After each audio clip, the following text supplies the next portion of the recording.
one weekend, I was asking him, what is a stock? And I was 13. And then when I had my first exit, he messaged me one day and said, hey, I'll manage your money and I'll quit my job and come work with you full time.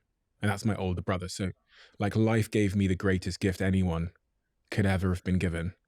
That rings so true. Your mom fucked up, which means you aren't worthy.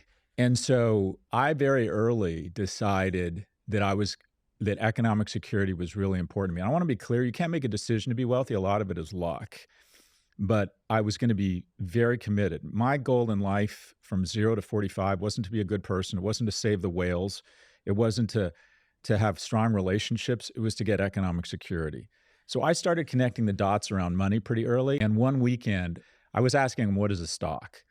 And I was 13. And he said, here's $200. He gave me 2 crisp $100 bills and said, walk down to one of those stock brokerages, those fancy stock brokerages in Westwood Village, and buy some stock. And if you don't buy it by Monday afternoon or by the time I'm back next weekend, I'm taking my money back. So at 13, I marched down to Merrill Lynch, Pierce, Fenner, Smith, was in the lobby. I was ignored. I got intimidated. I walked across the street to Dean Witter Reynolds, another brokerage. And this young guy named Sy Sero came walking out and said, hi, I'm Sy Sero. And he gave me my first lesson in the markets. And I bought 14 shares of Columbia Pictures. At 13, he gave you a lesson in the markets? Yeah, at 13.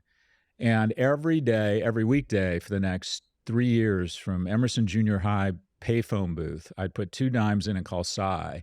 And he would say, Close Encounters of the Third Kind is a hit, which means that Columbia Studios is going to make a lot of money, so people are buying more stock. And then I'd go into his office. I didn't have a ton of friends. And so I would just swing by Dean Witter, and he would always give me a lesson in the markets.